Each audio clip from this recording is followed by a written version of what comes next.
En anglais, lorsque tu veux exprimer une action au futur, il faut absolument que tu comprennes ce que tu veux exprimer et dans quel contexte tu l'exprimes. Sinon, il y a de fortes chances que tu fasses des erreurs. Alors, en anglais, donc, pour exprimer une action au futur, on fait appel à will, à be going to, qui est une structure de phrase qui permet d'exprimer une action au futur, et le présent continu. Le will est utilisé pour faire une prédiction, lorsqu'on prend une décision spontanée, et lorsqu'on parle d'une action qui va définitivement avoir lieu, lorsqu'il y a donc une idée de certitude. Be going to est utilisé pour parler d'un projet, d'une intention, de quelque chose que j'exprime, une chose à laquelle j'ai déjà réfléchi en amont.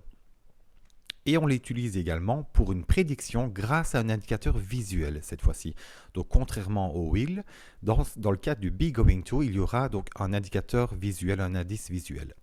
Le présent continu, quant à lui, est utilisé lorsqu'on parle d'un arrangement de quelque chose qui est déjà prévu et lorsqu'il y a souvent un indicateur de temps dans la phrase, comme demain, dans 2 ans, l'année prochaine, etc., etc. Par exemple, dans les phrases que je vous donne ici, donc I will pass all my exams, donc je réussirai tous mes examens. Il n'y a rien qui me certifie que je vais les réussir, donc je fais bel et bien une prédiction. I will arrive home at 3 p.m. J'arriverai à la maison à 15 heures. Y aura-t-il du trafic? On n'en sait rien. Donc je fais une prédiction. The weather person says it will be cold tomorrow. Donc si le météorologue nous dit qu'il fera froid demain, il fait bel et bien une prédiction encore une fois. Et alors attention, le will est souvent contracté à l'oral surtout par l'apostrophe 2L. Donc au lieu de dire I will, on dira I'll. Alors, une décision spontanée, par exemple, le téléphone sonne et vous dites « Ah je vais répondre, I'll pick it up ». On vous annonce l'anniversaire d'un proche « Ah je vais lui acheter un cadeau, I'll buy him a present ». Le frigo est vide, vous dites « Ah je vais aller faire les courses », vous prenez la décision sur le moment même « I'll go to the supermarket ». Donc ici, il y a à chaque fois une idée de spontanéité dans votre prise de décision, dans l'action qui va se produire. Quant aux actions qui vont arriver avec certitude, c'est par exemple, il aura 12 ans l'année prochaine. Bien, fatalement, c'est le cours de la vie, on ne peut rien y changer, donc ça sera he will be ou he'll be 12 next year. On vous confie une tâche au travail et vous voulez exprimer que vous ne ferez pas ça, c'est certain vous ne le ferez pas. I will not do it ou I won't do it, la forme contractée à la forme négative. On utilise le will également avec certaines expressions comme I think. Et puis après, on met la suite, donc comme dans la phrase « I think I will stay at home this weekend. I'm sure that they will break up soon. I promise I will arrive on time tonight.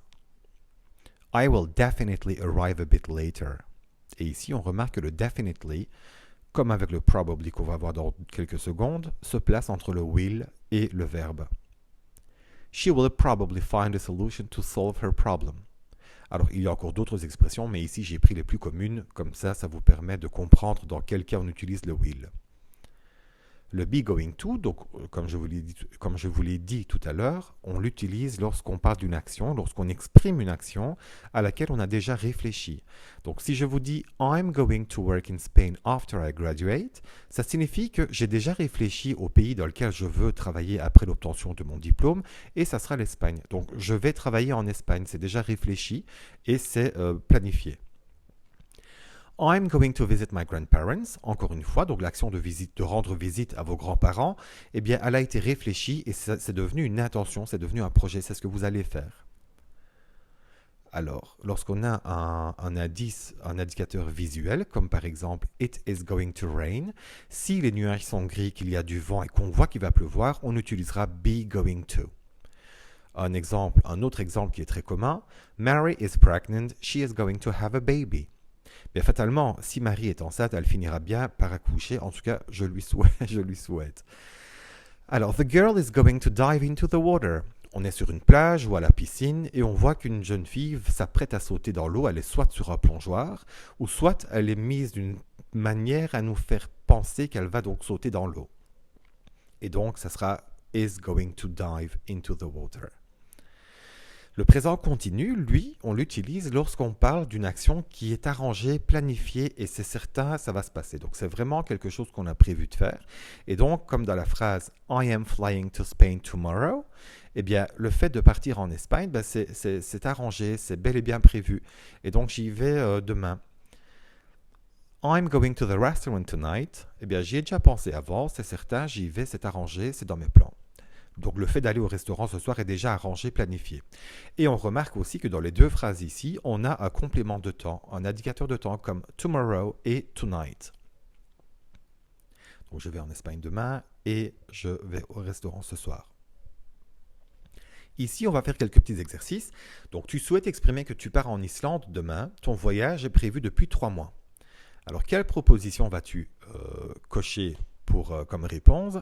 I'm going to Iceland tomorrow ou I'll go to Iceland tomorrow. Eh bien, fatalement, ça sera I'm going to Iceland car le voyage est déjà prévu.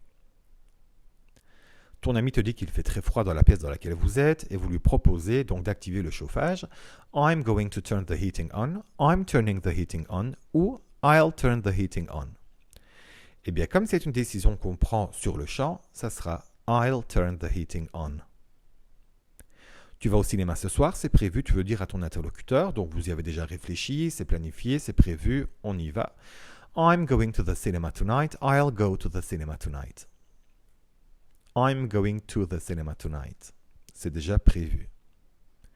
Par contre, on va imaginer que vous êtes en pleine conversation avec un interlocuteur, votre interlocuteur, et il vous dit qu'il y a un film qui est génial en ce moment au cinéma, et tu veux lui dire « Ah, j'irai au cinéma ce soir ».